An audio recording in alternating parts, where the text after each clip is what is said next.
Shalom. Puji Tuhan, mari bersama kita membuka Alkitab kita dalam kitab Ibrani. Ibrani pasal yang ke-11, ayat yang ke-7. Ayat ke-7 sampai ayat yang ke-16. Kita akan bahas. Karena iman, maka Nuh dengan petunjuk Allah tentang sesuatu yang belum kelihatan, dengan taat mempersiapkan bahtera untuk menyelamatkan keluarganya. Dan karena iman itu ia menghukum dunia, dan ia ditentukan untuk menerima kebenaran sesuai dengan imannya. Karena iman Abraham taat ketika ia dipanggil untuk berangkat ke negeri yang akan diterimanya menjadi milik pusakanya. Lalu ia berangkat dengan tidak mengetahui tempat yang ia tujui. Karena iman, ia diam di tanah yang dijanjikan itu seolah-olah di suatu tanah asing. Dan di situ ia tinggal di kemah dengan Ishak dan Yakub, yang turut menjadi ahli waris janji yang satu itu. Sebab ia menanti-nantikan kota yang mempunyai dasar yang direncanakan dan dibangun oleh Allah. Kita berhenti sampai sini dulu. Tadi pagi kita sudah bahas ayat yang pertama sampai ayat yang ke-6. Dan penekanan kita adalah tentang iman adalah dasar dari segala sesuatu yang kita harapkan. Dan bukti dari segala sesuatu yang tidak kita lihat. Banyak orang berkata tentang iman, berbicara, saling tukar pikiran tentang iman. Belajar tentang iman. Tetapi apakah mereka itu berjalan dengan iman? Apakah mereka mempunyai iman? Apakah mereka mengerti apa iman yang sesungguhnya? Tadi pagi kita sudah bahas dan saya ingin mengulang khusus ayat yang pertama tentang Habil dan Kain, Habil dan Henok kita tidak akan bahas lagi. Iman di sini adalah dasar dari segala sesuatu yang kita harapkan. Dan banyak orang, banyak pendeta sekarang mengajarkan supaya kita jangan berharap. Ya. Ketika kita menabur, jangan pikirannya menuai. Ya.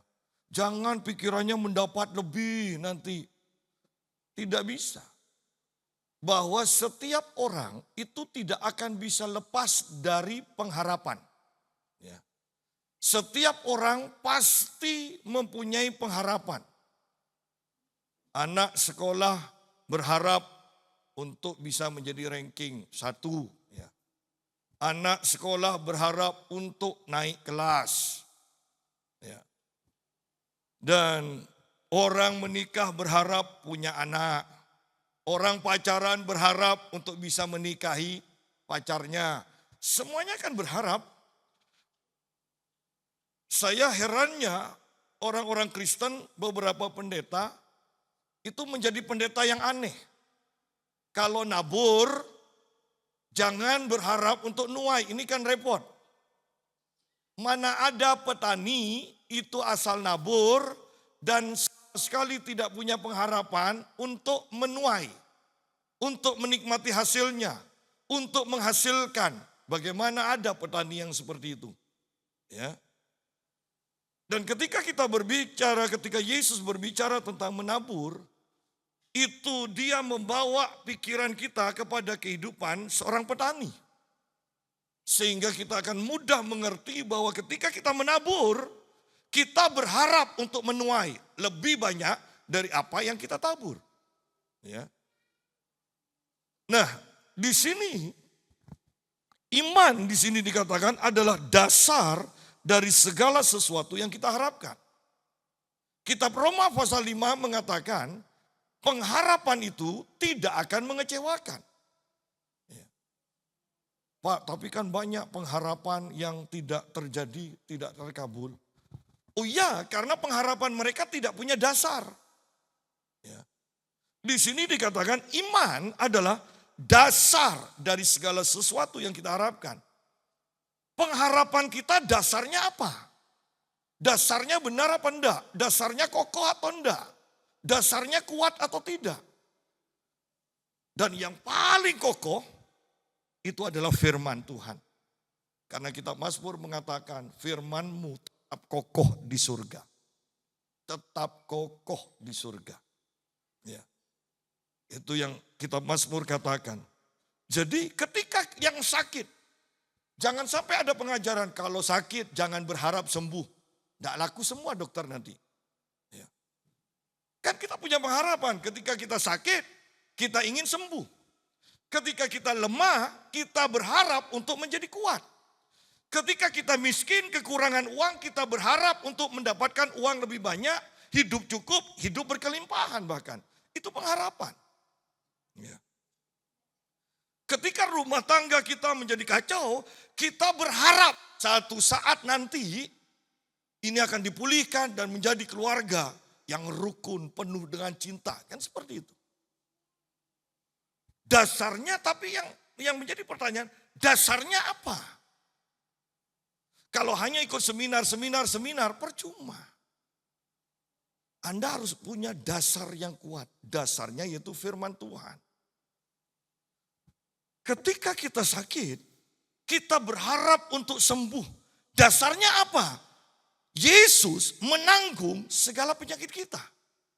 Ketika sakit, kita berharap untuk sembuh. Dasarnya apa? Akulah Tuhan adalah tabibmu. Firman Tuhan katakan. Kalau Tuhan kita itu adalah tabib kita, dokter kita. Masakan tangannya tidak gatel kalau lihat kita sakit, umatnya sakit. Ya. Ketika kita kekurangan, kita berharap untuk hidup berkelimpahan. Hidup cukup, tidak kekurangan lagi. Dasarnya apa? Allahku akan memenuhi segala kebutuhanmu menurut kekayaan dan kemuliaan dalam Kristus Yesus. Itu dasar yang kuat. Di dalam Kristus engkau tidak kekurangan apapun juga. Engkau kaya dalam segala hal. Itu dasar. Ya. Oleh karena itu ketika kita punya pengharapan, supaya pengharapan itu terjadi, kita harus punya dasar yang benar, dasar yang hidup, dasar yang kokoh. Yaitu firman Tuhan. Ya. Iman adalah dasar dari segala sesuatu yang kita harapkan. Ingat di sini segala sesuatu. Oh, iman itu berfungsi untuk segala sesuatu. Untuk kesembuhan, untuk kelimpahan, untuk pemulihan keluarga, untuk masa depan yang cerah. Iman berfungsi dalam segala hal. Ya. Dan iman juga adalah bukti dari segala sesuatu yang tidak kelihatan. Bagaimana bisa kita mengatakan bukti kalau tidak kelihatan? Oleh karena itu kita harus di sini harus membaca dengan benar. Bukti dari segala sesuatu yang tidak kita lihat secara jasmani, tetapi yang kelihatan secara rohani. Terjemahan lain berkata begini, iman adalah bukti yang jelas bahwa apa yang tidak terlihat sebenarnya ada. Iman adalah bukti yang jelas bahwa apa yang tidak terlihat sebenarnya ada. Ya. Di dalam kurung dikatakan keyakinan. Iman itu keyakinan, kepastian, substansi. Dikatakan akte kepemilikan. Nah, yang paling mudah kan bagi kita itu akte kepemilikan. Walaupun kita belum lihat rumahnya, kalau sudah akte kepemilikan itu ada di tangan kita, Kita pasti yakin kan, belum kelihatan, belum ada di tangan, tapi akte kepemilikannya ada pada kita, kita yakin bahwa itu menjadi milik kita.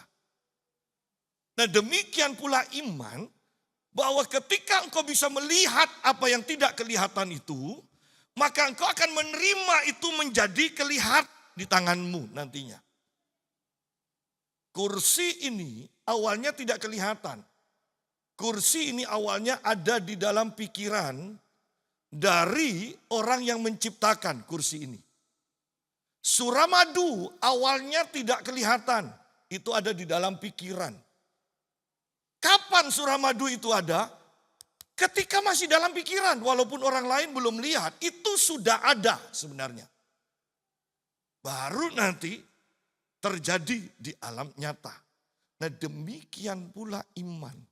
Ketika engkau sakit dan engkau bisa melihat, engkau yang awalnya sakit dan tidak bisa berjalan, sekarang engkau melihat, engkau berjalan, engkau rekreasi, engkau sedang ada di mall belanja, maka setelah itu engkau akan sembuh. Seperti apa yang kau lihat, itu yang akan engkau alami nantinya. Itu iman. Ya. Jadi kalau sudah kita mengerti dua dasar ini, dua kebenaran tentang iman ini, maka kita akan menyadari banyak orang Kristen yang sebenarnya tidak berjalan dengan iman. Ya. Mengaku Kristen, mengaku orang beriman, tapi tidak berjalan dengan iman. Tidak mengerti tentang iman. Ya. Nah sekarang dari ayat pokok ini, iman adalah dasar dari segala sesuatu yang kita harapkan dan bukti dari segala sesuatu yang tidak kita lihat. Tadi pagi kita sudah bahas tentang Habil, karena iman dia memberikan persembahan yang lebih baik. Karena iman dia memberikan persembahan yang sempurna kepada Tuhan. Karena iman Habil itu hidup dalam kekekalan. Bahkan setelah dia mati, darahnya masih berbicara. Karena iman, Henok dikatakan terangkat. Dan kita ini sedang dalam waktu-waktu mendekati pengangkatan. Tanpa iman, tidak mungkin kita mengalami pengangkatan. Karena Yesus sendiri berkata, anak manusia itu akan datang, dia tidak akan berlambat-lambat. Tetapi ketika dia datang, apakah dia akan mendapati iman di muka bumi? Dan Henok yang memiliki iman, dia mengalami pengangkatan.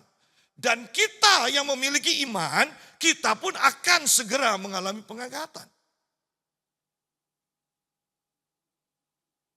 Tanpa iman, tidak mungkin orang berkenan kepada Tuhan. Tadi pagi saya sudah berkata, musuh terbesar dari iman adalah perbuatan baik.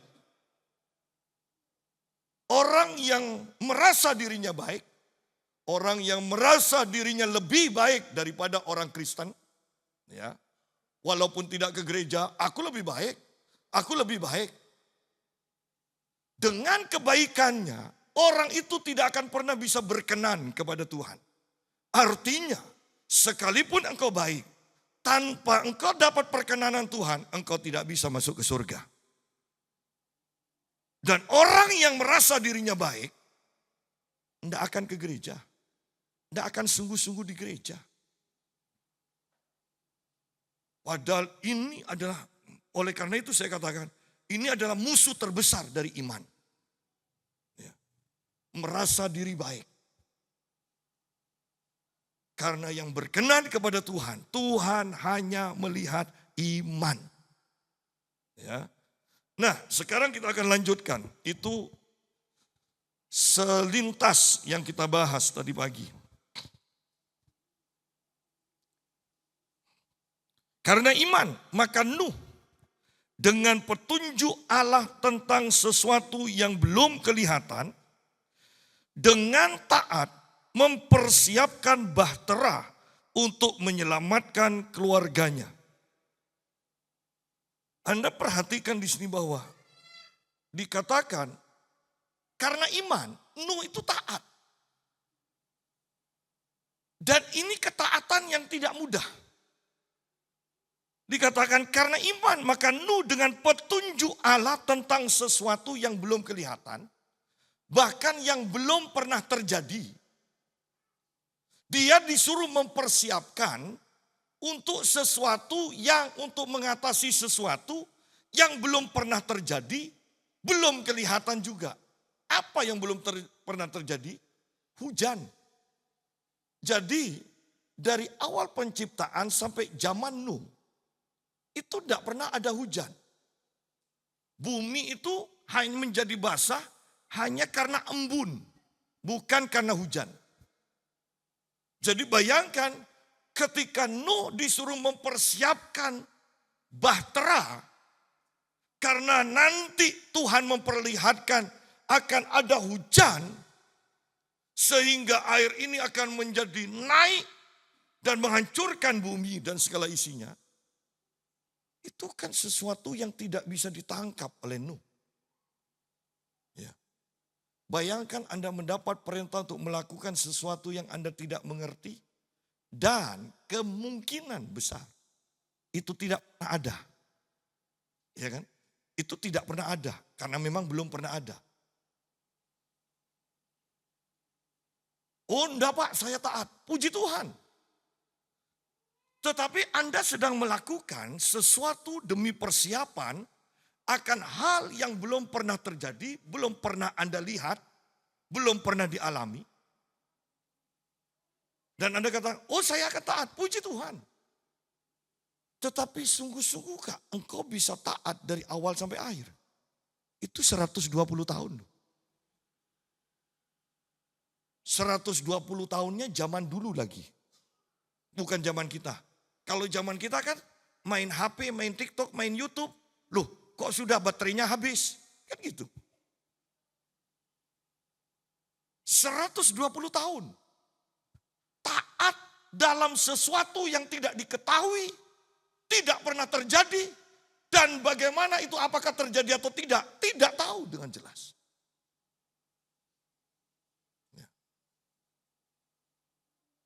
Lebih aneh lagi. Kalau ini akan ngambang di air. Kenapa kok harus di atas gunung? Kenapa kok bukan di lembah buatnya? Ini kan bikin susah. Nah kembali di sini iman pun seperti itu. Ingat. Bahwa kalau Tuhan sudah tetapkan bangun di atas bukit. Sama-sama membangun. Jangan Anda katakan lebih mudah, lebih praktis membangun di lembah. Jangan. Ya. Jangan mengubah. Ketika Musa mendapatkan contoh kemah suci yang harus dibuat. Patronnya adalah apa yang dia lihat di surga. Dan Anda akan membaca Musa melakukan tepat seperti yang diperintahkan Tuhan. Tepat. Kadang ya, yang paling mudah. Kita disuruh ngasih 10 juta. Kita bisa loh ngasih hanya 5 juta. Sama-sama ngasih. Tapi Tuhan perintahkan 10 juta. Kita mau mentaati. Kita pikir kita mentaati dengan benar. Tapi kita kata, untuk apa terlalu banyak? 5 juta aja. Ketaatan separuh itu tidak mendatangkan perkenanan bagi Tuhan. Saya tidak bisa membayangkan kalau bahtera itu dibangun di lembah. Bukan di bukit seperti yang Tuhan perintahkan. Apa yang akan terjadi? Ya. Jadi di sini iman mengajarkan kepada kita. Karena iman maka Nuh dengan petunjuk Allah. Nah, ada petunjuk Allah yang harus ditaati. Dalam ketaatan itu harus plek sama seperti yang Tuhan tunjukkan. Tidak boleh berkurang atau diganti sebagian. Tidak boleh. Dan dalam ketaatannya ini butuh ketekunan. Iman dan ketekunan itu selalu bergandengan. Karena kata kunci dalam setiap keberhasilan itu adalah ketekunan. Ya. Apa gunanya Anda belajar dengan rajin, ranking 1 terus sampai kelas 3, kemudian Anda berhenti, kelas 3 SD. Apa, saya kan sudah berhasil, ranking 1 terus. Tapi yang ingin dicapai sampai kelas 6. Ketika Anda hanya sampai kelas 3 SD, percuma pencapaian Anda. Anda butuh ketekunan untuk terus sampai di kelas 6.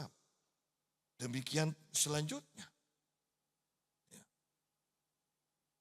Kalau Anda pergi ke dokter ketika sakit, bukankah dokter sering menganjurkan, walaupun sudah merasa sembuh, ingat obatnya minum sampai habis. Ya.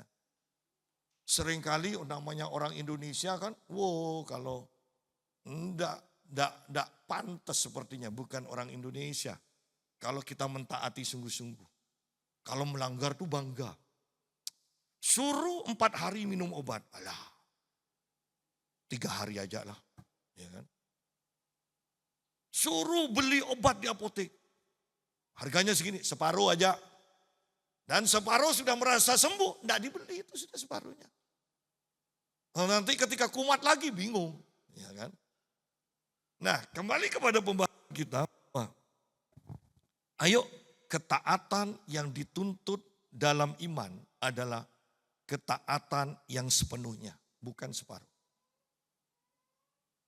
Berjalan dengan iman tidak mudah, karena kadang kita diberi petunjuk untuk diikuti, dan petunjuk ini benar-benar tidak bisa kita pahami.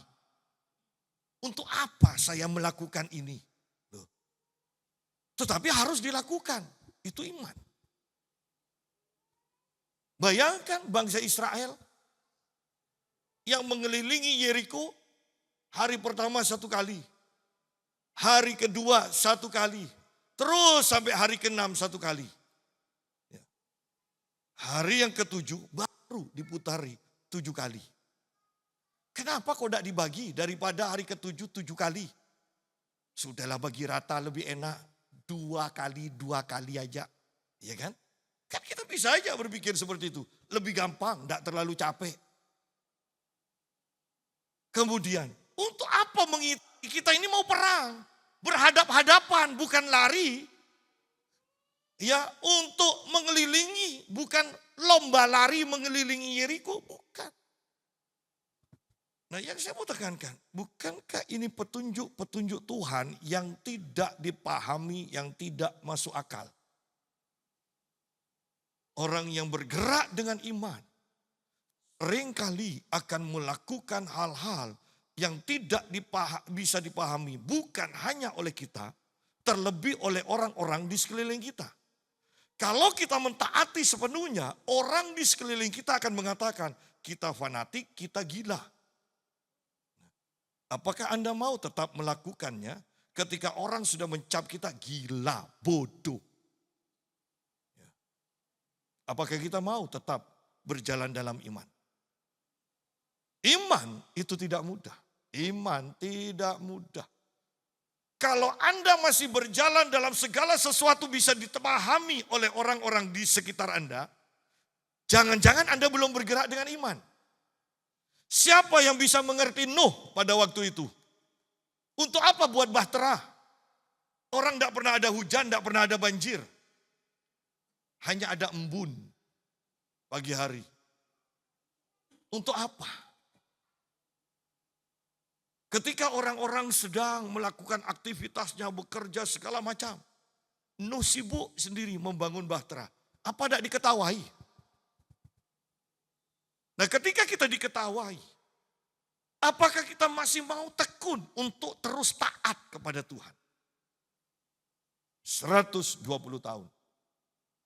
Itu waktu yang bukan main-main. Dan ketekunan itu sepertinya berbicara, itu harus kita hidup dengan iman seumur hidup kita. Karena kejadian pasal yang ke-6 Tuhan berfirman, umur manusia cukup 120 tahun saja. Bukan kebetulan dengan bahtera dibangun 120 tahun. Ya. Nah, kemudian dikatakan,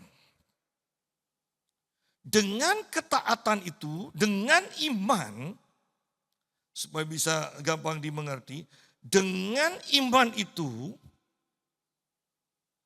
Nuh menyelamatkan keluarganya. Walaupun tujuan yang benar adalah bukan hanya keluarganya, tetapi seluruh orang-orang di dunia pada waktu itu.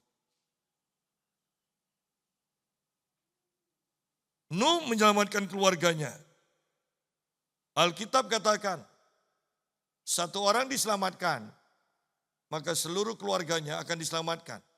Kalau satu orang itu sungguh-sungguh beriman kepada Tuhan. Bukan hanya sekedar jadi orang Kristen. Yang kalau di rumah tidak bisa menjadi contoh bagi pasangan hidup kita.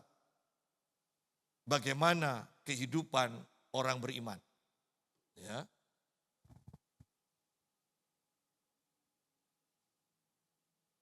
Dan ia ditentukan untuk menerima kebenaran sesuai dengan imannya.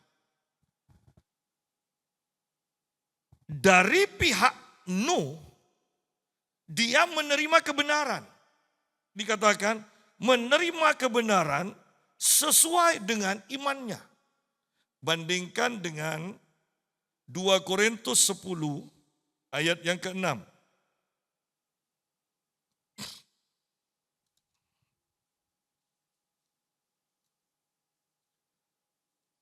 2 Korintus 10 ayat yang ke-6. Dan kami siap sedia juga untuk menghukum setiap kedurhakaan bila ketaatan kamu telah menjadi sempurna.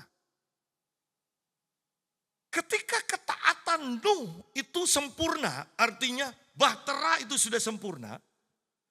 Nuh itu hidup dalam kebenaran dan diselamatkan. Tetapi kebenaran yang dimiliki Nuh ini juga menjadi penghukuman bagi orang-orang durhaka yang tidak mau percaya kepada Nuh. Dan Paulus berkata kepada jemaat di Korintus sama seperti itu. Kalau ketaatanmu sudah sempurna, maka kita akan menghukum orang-orang yang durhaka. Sementara kita itu ketaatan kita sempurna dan kita diangkat oleh Tuhan, maka nafiri Allah yang terakhir dibunyikan dan cawan penghukuman Tuhan, 7 cawan mulai dilepaskan. Itu penghukuman. Sementara iman dari orang-orang benar sempurna dan diselamatkan mengalami pengangkatan, pada waktu yang bersamaan cawan murka Allah, 7 cawan yang sangat mengerikan itu dilepaskan satu persatu. Ya. Dan Rasul Petrus juga mengatakan bahwa ketaatanmu, kebenaranmu itu, kesalehanmu, itu yang mempercepat atau memperlambat kedatangan Tuhan Yesus. Ketika kita benar, sempurna kesalehan kita, maka dikatakan Tuhan akan datang sama. Jadi saksinya bukan hanya 1, ini 3. Ketika bahtera sudah selesai sempurna, keselamatan bagi Nuh dan keluarganya, penghukuman bagi orang-orang durhaka yang tidak mau percaya terjadi bersamaan. Ya. Betapa pentingnya kita sungguh-sungguh hidup dengan iman. Ayat yang ke-8. Karena iman, Abraham taat ketika ia dipanggil untuk berangkat ke negeri yang akan diterimanya menjadi milik pusakanya. Lalu ia berangkat dengan tidak mengetahui tempat yang ia tujui. Anda bisa bayangkan hidup sudah mapan seperti Abraham di satu tempat, di tanah kelahirannya. Dia adalah orang kaya, Dan kemudian dia mendengar suara dari Tuhan, keluar dari sana, ikuti pimpinanku. Kemana? Belum diketahui. Tuhan tidak langsung menjelaskan. Aku akan memimpin engkau ke tempat ini dan ini akan menjadi milik pusaka. Enggak. Pokoknya perintah pertama keluar dulu. Tidak dijelaskan akan dipimpin kemana. Ikuti pimpinan Tuhan, tapi kemananya belum ada. Hanya dapat janji, aku akan membawa engkau ke negeri yang akan menjadi milik pusakamu. Bisa aja Abraham kata, untuk apa Tuhan? Aku sudah punya milik pusaka di sini. Engkau mau bawa kemana? Sudahlah Abraham, tidak usah banyak tanya. Pokoknya keluar dulu. Mana ada orang yang berani melakukan tindakan seperti Abraham? Belum ada buku petunjuk lagi. Seperti zaman kita kan. Kalau zaman kita kan ada Alkitab sudah menjadi petunjuk. Oh banyak orang yang mendapat perintah Tuhan tanpa mengerti ketika taat berhasil. Waktu zaman Abraham tidak ada. Tetapi Abraham berani mentaati. Bayangkan ini. Bahwa iman tidak akan pernah terpisah dengan perintah untuk ditaati. Atau sederhananya, iman tidak akan pernah terpisah dengan ketaatan. Banyak orang yang mengaku beriman, tapi ketika perintah datang, tidak pernah ditaati. Lalu atas dasar apa mereka berkata, aku punya iman. Sedangkan engkau tidak pernah mentaati perintah Tuhan. Nah pikirkan ini, karena iman Abraham taat. Karena engkau orang beriman, engkau taat. Bukan berbantah terus. Ya. Jangan berbantah terus sebagai orang yang beriman. Karena iman Abraham taat ketika ia dipanggil untuk berangkat ke negeri yang akan diterimanya menjadi milik pusakanya. Milik pusakanya itu di mana? Tidak jelas. Ya. Tidak jelas. Bayangkan Anda diajak teman Anda, yuk jalan-jalan. Kemana? Keluar negeri. Iya kemana? Pokoknya keluar negeri. Ketemuannya nanti di bandara. Anda berangkat atau enggak? Iya, tidak jelas kok. Mau kemana, berapa hari, apa yang akan dilakukan. Apakah dibayari atau bayar sendiri-sendiri kan semuanya harus jelas. Abraham pun ini tidak jelas loh. Pokoknya harus keluar. Ini iman seperti apa yang dimiliki Abraham? Taat. Taat. Karena iman Abraham taat ketika ia dipanggil untuk berangkat ke negeri yang akan diterimanya menjadi milik pusakanya. Lalu ia berangkat dengan tidak mengetahui tempat yang ia tuju. Ya. Berangkat, pokoknya berangkat. Pokoknya taat aja. Ya. Karena iman, ia diam di tanah yang dijanjikan itu. Tetapi bukan dimiliki loh pada waktu itu. Di sini dikatakan karena iman ia diam di tanah yang dijanjikan itu. Seolah-olah di suatu tanah asing. Dia tinggal di tanah asing yang katanya menjadi miliknya ternyata itu tanah asing. Tidak menjadi milik Abraham pada waktu itu. Dan di situ ia tinggal di kemah. Mana milik pusakanya? Kemah ini. Ya. Ia tinggal di kemah dengan Ishak dan Yakub yang turut menjadi ahli waris janji yang satu itu. Bayangkan ini keluarga aneh. Dari kakek, bapak, anak. Ya. Mentaati Tuhan, tinggal di tanah asing yang dijanjikan menjadi milik, tapi belum menjadi milik. Sampai mati pun itu belum menjadi milik. Ya. Nanti setelah zaman Musa, itu baru menjadi milik. Bisakah kita mempercayai Tuhan beriman seperti Abraham? Ya. Perhatikan di sini kemudian ayat 10. Sebab ia menanti-nantikan kota yang mempunyai dasar, yang direncanakan dan dibangun oleh Allah. Wow.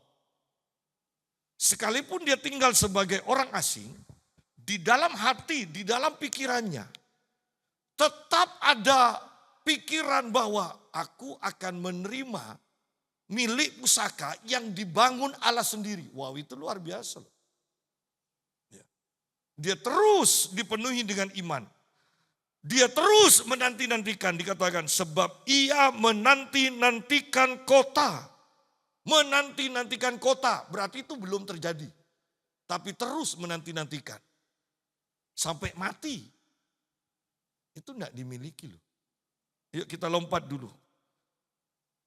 Ia menanti-nantikan. Ayat yang ke-13.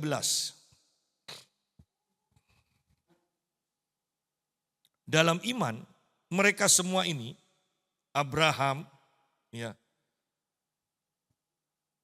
Ishak dan Yakub, dalam iman mereka semua ini telah mati sebagai orang-orang yang tidak memperoleh apa yang dijanjikan itu. Lihat di sini. Tetapi yang hanya dari jauh melihatnya dan melambai-lambai kepadanya dan yang mengakui bahwa mereka adalah orang asing dan pendatang di bumi ini. Mereka pendatang di tanah yang ditempati, tetapi batin mereka, manusia roh mereka, iman mereka melihat tangan Allah yang melambai-lambai. Terus ke sini, terus ke sini. Ya. Ini yang menjadi patokan dari Abraham, Ishak dan Yakub. Apa yang mereka lihat di alam roh itu yang mereka sedang datangi. Itu yang dinantikan. Sampai mati gaya hidup mereka adalah seperti itu. Mereka secara jasmani tidak mendapatkan. Tetapi secara rohani mereka tahu bahwa apa yang mereka lakukan mereka benar. Mereka melakukan sedang berjalan dalam iman yang benar. Yaitu apa yang mereka lihat. Yang tidak kelihatan secara jasmani, tetapi mereka lihat secara rohani sedang melambai-lambai. Memimpin langkah-langkah mereka. Terus ke sini, terus ke sini. Dan Abraham, Ishak dan Yakub mengikutinya. Ya. Oleh karena itu tadi pagi saya sudah berkata. Bahwa seringkali kita itu melihat orang mati dalam iman mereka, tetapi apa yang mereka percayai itu tidak terjadi dalam kehidupan ketika mereka hidup. Ya. Tetapi lebih baik mati dalam iman dan tidak mendapatkan apa yang dijanjikan itu ketika kita masih hidup. Karena Tuhan menghargai tindakan iman kita. Dan saya contohkan seringkali orang itu berdoa supaya anaknya yang sekarang nakal bertobat, dipakai Tuhan, diberkati. Sampai mati kita berdoa, tidak berubah anak itu. Tetapi ingat, darah Habil ketika mati pun masih hidup. Berarti sekalipun secara jasmani kita mati, secara rohani kita tidak pernah mati. Dan Paulus juga katakan, kalau dalam hidup ini saja kita beriman kepada Tuhan, percuma. Bahkan setelah kita mati pun dalam kehidupan kekal, kita tetap hidup dalam iman. Ya. Nah, sekarang dari pembahasan itu, kita sering melihat bahwa ketika seseorang mati berdoa supaya anaknya ini bertobat, dipakai Tuhan atau berhasil menjadi orang baik, menjadi orang kaya. Waktu hidup sampai mati tidak terjadi perubahan. Tetapi ketika kita mati, ternyata anak kita mulai berubah. Dan apa yang kita doakan terjadi. Lihat, kadang kita itu tidak melihat hasil dari tindakan iman kita. Tetapi itu pasti terjadi. Itu tergenapi. Jangan lelah untuk hidup dengan iman. Sekalipun kelihatannya sampai saat ini Sudah 3 tahun, sudah 4 tahun, sudah 5 tahun. Kok belum terjawab? Lebih baik kita mati dalam kita menjalani iman kita. Sekalipun belum kita dapatkan itu. Daripada kita melepaskannya. Di sini dikatakan selanjutnya. Ayat 14. Sebab mereka yang berkata demikian menyatakan bahwa mereka dengan rindu mencari suatu tanah air. Mereka punya kerinduan, ingin mendapatkan apa yang dijanjikan Tuhan itu.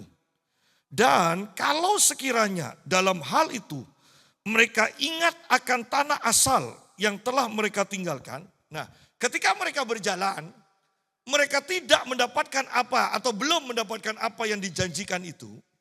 Mereka punya pilihan, di sini dikatakan. Dan kalau sekiranya dalam hal itu mereka ingat akan tanah asal yang telah mereka tinggalkan, maka mereka cukup mempunyai kesempatan untuk pulang ke situ. Mereka bisa berbalik, tidak menjadi beriman lagi, mereka berbalik ke tanah asal. Tetapi, puji Tuhan, selanjutnya dikatakan, tetapi sekarang mereka merindukan tanah air yang lebih baik, yaitu satu tanah air surgawi. Ya. Sebab itu Allah tidak malu disebut Allah mereka karena Ia telah mempersiapkan sebuah kota bagi mereka. Nah, ketika perjalanan iman kita seakan-akan tidak mendapatkan apa yang dijanjikan Tuhan, iman kita sendiri yang menentukan apakah tetap mau melanjutkan perjalanan iman atau berbalik ke tanah asal kita. Ya. Ingat bangsa Israel sudah keluar dari Mesir, tetapi ketika mengalami masalah kok sepertinya tidak sesuai dengan janji Tuhan. Kemudian mereka katakan, Musa lebih enak di Mesir. Ya, kita ingat semangka, seledri supaya tidak darah tinggi, ya kan? Semuanya diingat. Ayo berbalik, kan seakan-akan seperti itu. Balik, kembali aja ke Mesir. Tetapi Musa memimpin mereka untuk terus melanjutkan perjalanan. Dikatakan, mungkin kesempatan di lain waktu kita akan sampai ke Musa. Dikatakan Musa melihat yang tidak kelihatan. Musa melihat yang tidak kelihatan. Sehingga dia terus berjalan. Sekalipun bangsa Israel mengajak, kembali aja lebih enak di Mesir. Musa tetap melanjutkan perjalanan. Karena dia dipimpin oleh yang tidak kelihatan yang memperlihatkan pribadinya kepada Musa. Di sini dalam perjalanan iman, ingat kita bisa terpancing untuk kembali kepada kehidupan kita yang lama. Karena seakan-akan perjalanan ini mengecewakan, tidak menghasilkan perjalanan iman. Tetapi puji Tuhan di sini dikatakan, tetapi sekarang mereka merindukan tanah air yang lebih baik, yaitu satu tanah air surgawi. Bahwa pada akhirnya perjalanan iman yang benar, saya selalu katakan, beberapa kali katakan, perjalanan iman yang benar adalah ketika keinginan-keinginan daging kita semakin berkurang, tetapi keinginan-keinginan untuk hal-hal yang rohani semakin bertambah. Sama. Sementara Abraham tinggal di sana, dia belum mendapatkan janji, mendapatkan milik pusaka. Keinginannya untuk mendapatkan milik pusaka di bumi ini, perlahan-lahan lenyap, digantikan dengan keinginan untuk mendapatkan tanah surgawi. Awalnya dia ingin mendapatkan yang jasmani, tetapi dalam perjalanan imannya sekarang berubah. Dia lebih menginginkan milik pusaka yang rohani itu. Ini baru perjalanan iman yang benar. Banyak orang terlalu fokus dengan hal-hal yang dunia. Ingat, di dunia semuanya tidak menentu. Ingat, semua yang di dunia mau dijaga bagaimanapun, itu bisa lenyap. Kalau tidak percaya, sekarang yang cantik-cantik ya jaga itu muka. Tetap aja keriput. Mau Anda tarik kemudian dijahit, tetap aja lehernya keriput. Ya. Coba buktikan. Jadi yang di bumi semuanya akan berubah, akan lenyap.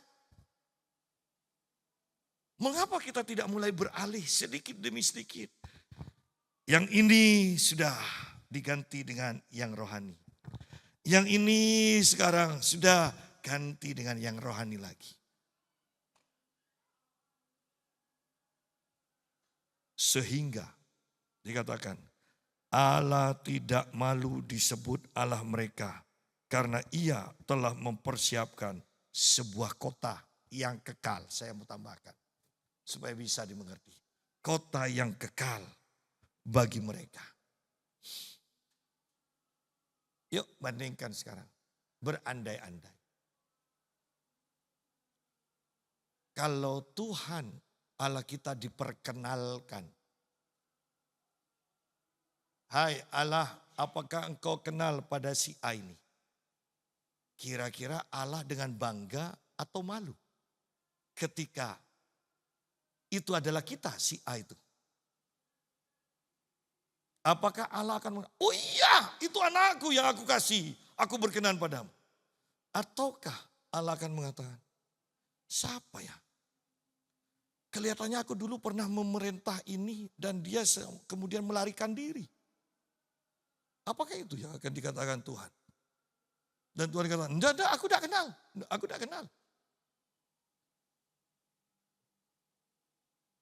Apakah Allah akan bangga ketika diperkenalkan kepada kita bahwa kita ini adalah anaknya? Kepada orang-orang yang taat di sini dikatakan, sebab itu Allah tidak malu disebut Allah mereka. Ya. Allah tidak malu disebut Allah mereka. Wah, ini kan kalimat yang sangat dahsyat loh. Allah Abraham, Ishak dan Yakub, dan itu masih diperkenalkan terus.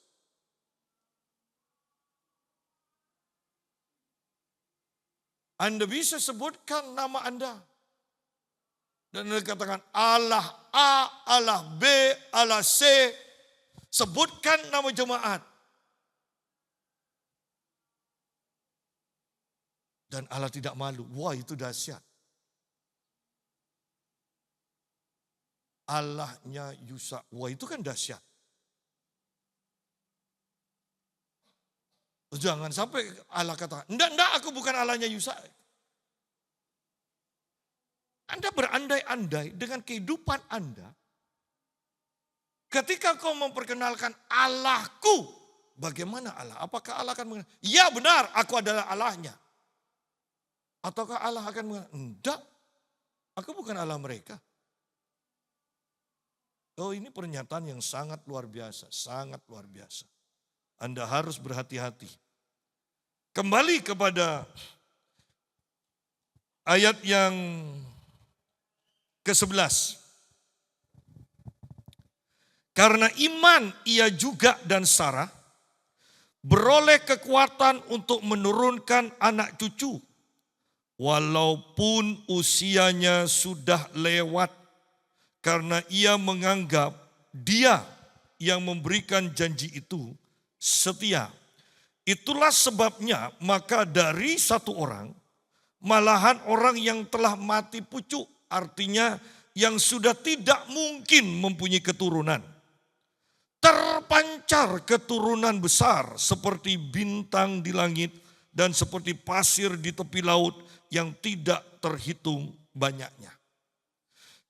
Karena iman, maka Abraham dan Sarah beroleh kekuatan untuk menurunkan anak cucu.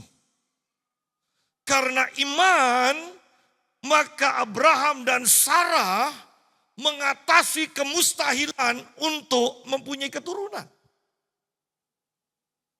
Satu, Sarah mandul. Yang kedua, umurnya sudah tidak memungkinkan. sudah terlalu tua. Bukan hanya sudah terlalu tua, harus ditambah tua renta. Ya. Tetapi ketika Abraham berpegang pada janji firman Tuhan, seluruh tubuhnya, bahkan seluruh tubuh Sarah itu berubah menjadi muda lagi. Mengapa saya berani katakan seperti itu? Iya, karena setelah itu bagaimana mungkin nenek-nenek bisa melahirkan kalau tidak menjadi muda lagi. Setelah Sarah mati, Abraham masih kawin lagi dengan Keturah. Dan punya keturunan lagi. Anda bayangkan, berarti kan Abraham ini menjadi muda lagi karena imannya kepada Tuhan. Bah. Sudah tua, tetapi karena dia berpegang. Tuhan berkata keturunanku akan seperti bintang di langit, seperti pasir di pantai. Dengan pikiran yang seperti itu, tubuhnya menyelaraskan diri seperti apa yang dipikirkan. Jadi mari pikirkan. Kalau engkau mengatakan umurku sudah ada lama lagi pasti aku akan mati. Maka itu akan terjadi kepadamu juga. Tetapi kalau engkau sekarang lemah dan engkau berkata, aku percaya Tuhan membaharui kekuatanku dari sehari ke sehari. Maka itu juga yang akan terjadi pada tubuhmu. Karena apa yang kita percaya yaitu firman Tuhan, itu adalah dasar yang benar, yang tidak tergoyahkan. Yang tidak mungkin mengecewakan kita. Itu dasar yang benar. Memiliki firman Tuhan. Sehingga ketika engkau berharap, itu tidak akan menjadi pengharapan yang mengecewakan. Karena firman Tuhan pasti terjadi. Firman Tuhan pasti terjadi. Sekalipun Abraham dan Sarah umur 90 tahun,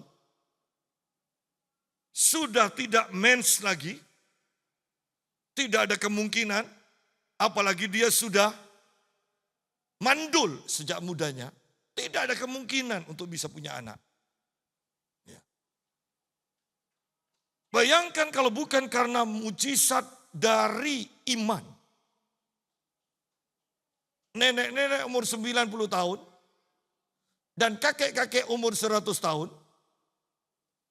itu berdua paling hanya pandang-pandangan, ngomong. Bahkan mungkin sudah lupa kota mana yang dilewati sudah. Tetapi karena iman kepada janji Tuhan, seluruhnya diperbaharui. Dengan iman, kehidupan kita pun akan diperbaharui. Dengan iman, kemandulan kita itu pun akan diatasi. Menjadi kesuburan. Menjadi hal yang menghasilkan. Engkau dulu mungkin mandul tidak menghasilkan. Sekarang dengan iman engkau akan menghasilkan. Apa yang dahulu mustahil itu sekarang terjadi karena iman adalah dasar dari segala sesuatu yang kita harapkan. Tidak ada orang yang mengharapkan untuk tidak berhasil. Semua orang mengharapkan untuk berhasil. Oleh karena itu, iman adalah dasar supaya engkau menjadi berhasil. Engkau harus beriman. Iman adalah dasar supaya engkau menjadi sembuh dari sakitmu. Iman adalah dasar supaya segala sesuatu dipulihkan. Iman adalah dasar supaya engkau mengalami terobosan demi terobosan. Betapa luar biasanya iman ini. Ayat 12 sebagai ayat terakhir. Itulah sebabnya, karena iman, maka dari satu orang, malahan orang yang telah mati pucuk, orang yang sudah tidak mungkin punya keturunan, terpancar keturunan besar. Bukan hanya satu, tetapi pada akhirnya menjadi keturunan yang besar, seperti bintang di langit dan seperti pasir di tepi laut yang tidak terhitung banyaknya. Betapa luar biasanya kita belajar tentang iman saat ini. Iman adalah dasar dari segala sesuatu yang kita harapkan dan bukti dari segala sesuatu yang tidak kita lihat secara jasmani, tetapi kelihatan secara rohani. Ingat panggilan Paulus kepada panggilan dari atas itu yang tidak kelihatan. Aku tidak akan berani untuk tidak mentaatinya. Aku akan mentaatinya. Ketika Nuh mentaati, dia menyelamatkan dirinya dan keluarganya. Dia juga menghukum orang-orang durhaka. Ketika Abraham mentaati, maka dia mendapatkan keturunan seperti yang Tuhan janjikan.